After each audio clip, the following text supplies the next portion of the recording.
On tonight's summary of the Israel-Hamas War, Day 192. Hostage negotiations breaking down. Israel has described Hamas's answer to negotiators as insulting, stating that it is a non-starter. IDF operation developing in Beit Hanun as well as al-Nuseirat refugee camp in the Gaza Strip. Plans continue to move forward regarding a Rafah invasion. Continued Israeli settler attacks in the West Bank. 2 Palestinians were shot dead in a settler raid. The settlers have blamed the IDF for the shooting, which in turn has said that the Palestinians had been killed prior to the soldiers' arrival. Lebanon states that the Mossad is behind the assassination of Mohammed Sarour, a money trafficker between Iran and Hamas who was found dead in Beirut last week. The region continues to brace for Israel's retaliation. Israel has pledged to retaliate against Iran following Saturday night's attack. Iran, in turn, is threatening to introduce a new weapon in response to any retaliations. Hello, everyone. I am Alon Burstein, visiting assistant professor in the Department of Political Science and Israel Institute Fellow at the University of California, Irvine, here bringing you the summary of the last 24 hours of the Israel-Hamas War. It's currently the evening of April 15th, 2024 in the United States, the morning of April 16th, 2024 in the Middle East. Before I get started, I am going to say that while I try to put out updates every day, in the next couple of days I am both giving a few guest lectures and teaching. If there are any major updates, I will put out a special summary. Otherwise, I may upload some of these guest lectures, and if not, I will be back in a few days. Starting with the hostage situation, after Hamas gave its counter-proposal to negotiators yesterday, and you can see yesterday's summary for specifics about that proposal, today Israeli officials outright rejected Hamas's response. Senior political officials in Israel stated that Hamas's response effectively rejected all facets of the U.S. compromise that the United States had put forth several weeks ago, and that Hamas is willing to discuss only the release of 20 hostages in exchange for hundreds of Palestinian prisoners, a 42-day truce, and a complete end to the war. Focusing on the fact that Hamas linked the complete ceasefire and IDF withdrawal to the first phase of the deal and said that Hamas will not start the deal without already a pledge that it ends in a complete ceasefire, the Israeli officials described the proposal as insulting and stated that it is a non-starter for moving forward. Right now, the negotiations have not officially broken down yet. However, there is no scheduled time in which negotiations are going to restart. The region is right now focused, as is expected, on the escalations between Israel and Iran. However, even prior to these escalations, where things stood was everyone was waiting for Hamas's answer, and based upon that answer, the negotiating teams were going to reconvene either in Cairo or in Qatar. Right now, it seems that the negotiating teams are not going to go forward, so it is safe to say that at least as for now, the negotiations have broken down. Moving on to the Gaza Strip, there were no rockets or mortars that were fired from the Gaza Strip targeting Israel in the last 24 hours. Regarding the situation in the Gaza Strip, in the northern parts of the Gaza Strip, substantial IDF activity is being reported around the Beit Hanun area, with gunfire and explosions that are heard throughout the entire region. Airstrikes and drones were also reported by local Palestinians in Beit Hanun. It's important to note that the IDF has pulled all of its forces out of this area, and the IDF has not reported starting a new operation, so it is possible this is just the early hours of a new IDF raid that is brewing in that region. We will probably find out more about that in the coming days. In addition, bombing was also reported near the mosque of Al-Fahora. This is in the area of Jabalia refugee camp, also in the northern parts of the Gaza Strip. At least one person was reported killed in this bombing. In addition to this, in the north of the Gaza Strip, there's continued attempts by thousands of Palestinian civilians to travel north in Gaza from the central camps and from the southern areas of the Gaza Strip, after Hamas in the last several days has been disseminating the message that the IDF has allowed Palestinian civilians to return north. The IDF has dropped thousands of leaflets stating that such movement is still not permitted, and civilians in Gaza have also reported receiving recorded phone calls warning them against passing closed military zones into the northern parts of the Gaza Strip. Several hundred Palestinians were reportedly turned back today at different checkpoints of the IDF. The IDF also denied reports that were given yesterday that IDF helicopters had opened fire on Palestinian civilians trying to return north, and that 5 Palestinians were killed. It is unclear what happened specifically yesterday. Today, no violence was reported with these civilians trying to return north, just that they were turned back at the different checkpoints. In addition to this, Hamas announced today that as the rebels are being cleared after the IDF raid in Al-Shifa hospital from several weeks ago, it has been discovered that some 400 people were killed in the raid, including 9 patients that were found dead, however still connected to medical equipment. It's important to emphasize that this statement was not made by the health ministry in the Gaza Strip, but instead by the communications ministry of Hamas. The communications ministry is known to be a lot less reliable and more of a propaganda machine. However, there have been times when the health ministry stopped functioning and the communications ministry put out its messages instead. So I bring that message. However, it's important to remember that context with regards to this report. In the central parts of the Gaza Strip, the IDF operation in the central camps is continuing, primarily in the outskirts of Al-Nuseirat refugee camp and in the areas around Deir el-Balah. The IDF reported that infrastructure of both Hamas and the Palestinian Islamic Jihad have been attacked in the last 24 hours, and that substantial weaponry and launching sites have been found. Gun battles are also reported in the area. The IDF stated that some 15 armed operatives within the central camps have been killed in the last 24 hours. In the southern parts of the Gaza Strip in Khan Yunis, following the IDF's evacuation from the area, different municipalities have begun the process of reconstruction and showing that they are still functional. The Bani Suhail municipality specifically published a video showing work beginning on clearing roads from the rubble that was left after the IDF operation that lasted roughly 4 months in Khan Yunis, and statements were also made about trying to remove rubble from buildings and locate bodies that may still be buried underneath. In addition to this, in Rafah, there was substantial bombing that was reported in the areas of the Tel Sultan refugee camp, targeting a house. 4 people were reportedly killed in this bombing. The IDF did not make any statement about what this was targeting, nor if the target of the bombing was in fact killed among those 4. Other news related to the Gaza Strip. It was reported today in several different outlets that Israel had intended to begin its first steps towards a ground offensive in Rafah already this week. However, that the plans were postponed in the last minute so as not to anger the United States prior to the Iranian attack. According to the initial reports, the first phase included dropping thousands of leaflets to Palestinian civilians in Rafah, ordering them to evacuate to different areas in the Gaza Strip. This report was initially denied by the Prime Minister's office, however was confirmed later by other sources who stated that in fact this was the plan and it was postponed in the last minute. Amidst this, several reports came in today stating that the effective breakdown in the hostage negotiations is likely going to hasten the IDF's invasion of Rafah. This was also associated with the drafting of 2 reserve IDF divisions that I reported about yesterday and stated this is likely due to a Rafah invasion that will occur in the next week or 2. Related to all this, it was also published today that several different government ministries as well as IDF departments have begun to plan out the different stages and the timing of the different stages for a Rafah invasion. Israel's Defense Minister Yoav Gallant held meetings today with his staff about the steps that are required to initiate the operation. Regarding casualties, no IDF soldiers reported killed in the Gaza Strip in the last 24 hours, leaving the total number of IDF soldiers killed in the Gaza Strip since the invasion began on 260. 6 IDF soldiers reported injured in the Gaza Strip in the last 24 hours, bringing the total number of IDF soldiers injured in the Gaza Strip since the invasion began to 1,571. The Palestinian Health Ministry in the Gaza Strip is reporting that 68 Palestinians were killed in the Gaza Strip in the last 24 hours, bringing the total number of Palestinians killed in the Gaza Strip since the war began to 33,797. 76,465 Palestinians are reported to have been injured in the Gaza Strip since the war began. Moving on to the humanitarian situation in the Gaza Strip, the IDF reported that 237 trucks carrying food, water, medical supplies, shelters, and just general humanitarian aid were inspected and crossed into the Gaza Strip in the last 24 hours. In addition, a food truck convoy entered the northern parts of the Gaza Strip directly from Israel through the northern crossing that was recently opened in order to allow aid to enter directly into the northern parts of the Strip. In addition, aid paradropping missions also continued into the northern parts of the Gaza Strip in the last 24 hours, including planes from Jordan, Egypt, and Germany. Other news, the U.S. National Security Council spokesperson John Kirby stated today that the humanitarian aid entering the Gaza Strip has grown exponentially in recent days, adding that this is important and that it must continue. This comes amidst the pressure the United States leveled on Israel to carry out a series of steps after the killing of the 7 workers of the World Central Kitchen that happened several weeks ago already, and until now Israel has been seemingly living up to the list of demands that the United States provided. However, the United States also wanted the number of trucks coming into the Gaza Strip to increase to 500 per day, so that reflects what John Kirby is saying. On the one hand, there is a rise in the amount of humanitarian aid coming into the Gaza Strip. On the other hand, this has to continue. In addition, it was reported today in Israel that despite the announcement made by Finance Minister Bezalel Smotrich, UNRWA is still receiving tax breaks in Israel. After Israel decided to stop working with UNRWA, the finance minister had stated that he is going to cancel all of the tax breaks of the organization in Israel. Apparently, this did not actually happen. There's a meeting that is scheduled in the Knesset tomorrow in order to debate this and see if, in fact, UNRWA's status is going to be cancelled.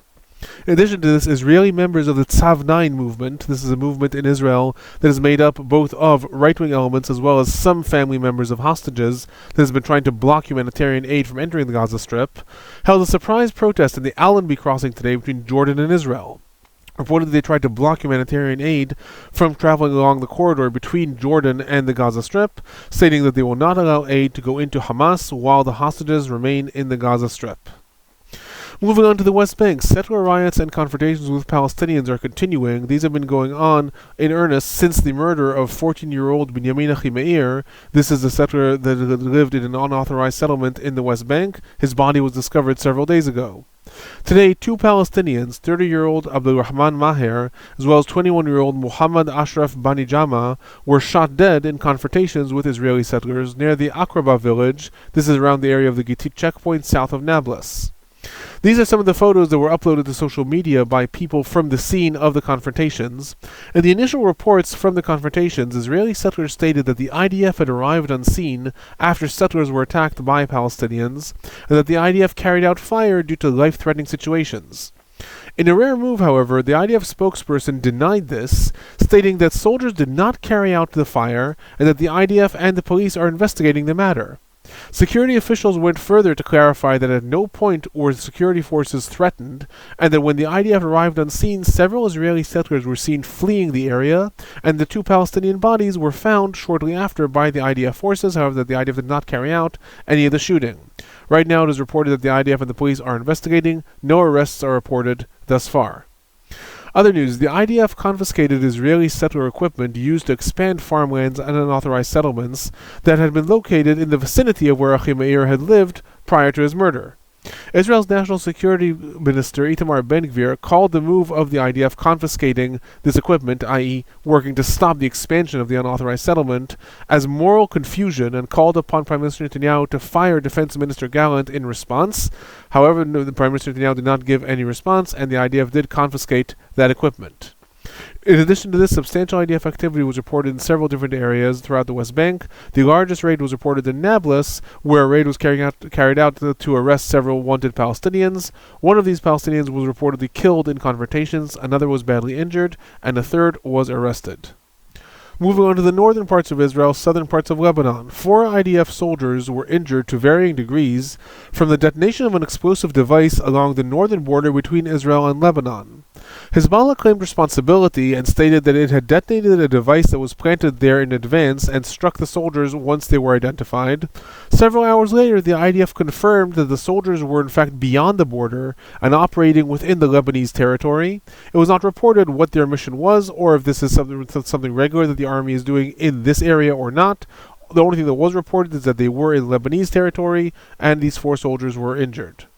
In addition to this, Hezbollah fired several barrages of rockets and missiles towards Israel in the last 24 hours. Barrages targeted the areas of Kibbutz Hanita. In addition, there were also rockets that were sent towards the Western Galilee, the areas of Arab al-Ramshe, Alon, and Adamit. Regarding IDF activity, IDF warplanes reportedly attacked Hezbollah structures in the areas of Misal Jabal and Tir Herfa, in some cases after identifying that Hezbollah operatives had entered these different structures. Earlier rounds of IDF attacks included bombings in the areas of Majd al-Zun and Marhaba, targeting Hezbollah structures as well. According to reports, these specific attacks in the areas of Marhaba, shown in the pictures here, were more intense and severe than the usual rounds of bombings, and at least one person was reported injured in these attacks. Earlier airstrikes reported also in the areas of Tzdikin, Matmora, Lavona, and Ita Sha'ab. Artillery fire was also noted in the areas of Shava, as well as in Jabal Balat and El Hamra. The IDF stated that it fired that artillery fire at different launching sites. 9 people were reportedly injured in the Tzdikin attack that was carried out in the middle of the day. In addition to this, Al-Manar also reported the IDF attacks that occurred in the Hula village as well. This was not reported by the IDF. In addition to this, the Lebanese Minister of Interior, Bassam Moulavi, accused the Israeli Mossad today of the assassination of Muhammad Sarur, Sarur was found dead over a week ago in Beirut. He was on the Mossad's most wanted list and was accused by Israel as being a money trafficker between Iran and Hamas.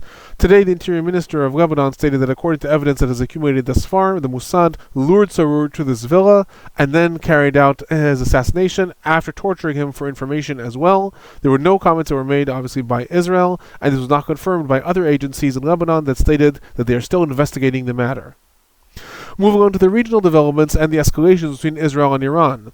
The Wall Street Journal reported today that 2 days before the Iranian attack that was carried out on Saturday night, Iran had informed the Gulf countries as well as Saudi Arabia about the planned attack in order to allow them to plan and to secure their airspace accordingly.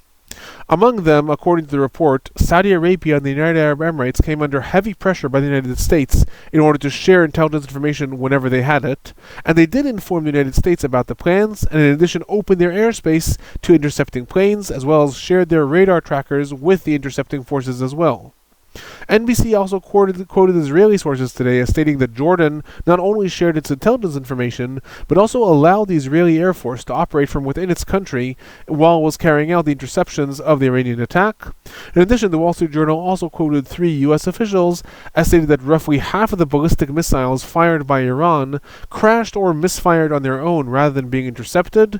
One of the officials stated that despite the bolstering of Iran's ballistic missile capabilities, in the attack their ballistic missiles were, quote, unimpressive in their performance. Other news regarding Israel's impending retaliation. In Israel, there were several statements that were made throughout the day about the plans that are being made to retaliate, and Israel's war cabinet met for several hours today about this and is due to meet again tomorrow. The IDF Chief of Staff, Herzi Halevi, stated today that Iran is going to have to face the consequences of the attack, and NBC quoted senior Israeli officials stating that a retaliation may be very soon or may be later depending on Israel's calculation. The official added that Israel is determined to retaliate so as not to allow a scenario where Iran can launch such an attack, quote-unquote, every time it wants to, and every time it wants to respond to Israel carrying on an attack in Syria. Israel, in other words, is trying to avoid a situation where this becomes part of the norm, like we're seeing between the rockets fired by Hezbollah and Israel's retaliation, or rockets that are fired from Syria. Israel wants to say that when such an attack is carried out, it responds very harshly. This cannot be something that becomes a routine.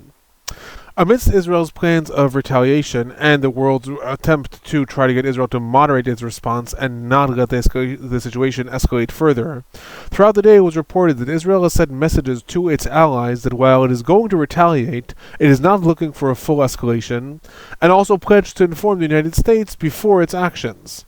It was also reported that U.S. President Biden is not blocking an Israeli retaliation, rather is advising on ways to make the retaliation not spiral the region further.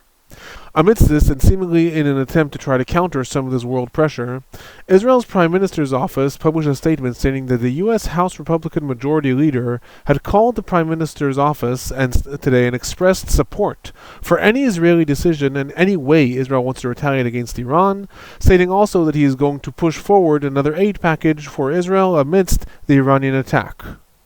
Meanwhile, coming from Iran reportedly conveyed a warning message today through Egypt for Israel, which was delivered by the Egyptian foreign minister to Israel's foreign minister. Iran also publicly stated that it is prepared to introduce a new weapon in its retaliation if it is attacked, simultaneously stating that it is also willing to de-escalate the situation and consider the matter closed. Meanwhile, the Iranian ambassadors in many different countries, including Germany, France, Belgium, and the Czech Republic, have all been summoned to receive the country's condemnations for Iran's attack on Israel. Other news related to Yemen, the U.S. Central Command also reported, meanwhile, that there is a lot of violence that is being perpetrated by the Houthis. Central Command stated that it intercepted 4 different Houthi drones in the last 24 hours, and that the Houthis had also launched a nautical ballistic missile targeting ships in the Gulf of Aden. No damage was reported, however, in these attacks. Only one report relating to the future of the Gaza Strip. Minister Gadi Eisenkot, who is a member of Israel's war cabinet and part of Benny Gantz's party, criticized Prime Minister Netanyahu's vision today with regards to how the war is going to be run in the future of the Gaza Strip. He stated, and I quote, "Anyone who is looking for a fast and complete victory does not understand the fight against this kind of terrorism.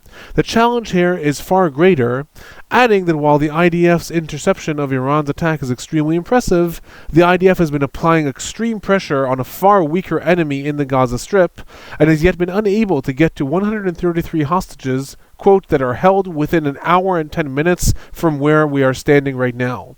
In this, what Gadi Eisenkot is seemingly trying to say is trying to echo the position of his party, which is that Israel needs to pivot its directions and priorities in the war, emphasizing a deal that will bring back the hostages first, and only then achieve what Netanyahu keeps on calling complete victory, which he himself says is not something that can just be a slogan, but rather has to be something that is taken within a larger context of what happens in the future of the Gaza Strip. As I stated at the beginning of this recording, in the next couple of days I'm giving a few guest lectures and teaching, so I may not be able to upload a summary each day. If there are specific highlights or something happens in the news, I'll upload a shorter summary just to report on that. Otherwise, I'll be back in a few days. If you find these reports important, please do remember to hit that like button, subscribe, turn on notifications if you want to know when reports came out. If you have any questions or comments, leave them in the comment section below. That is my report for the last 24 hours. I'll be back tomorrow.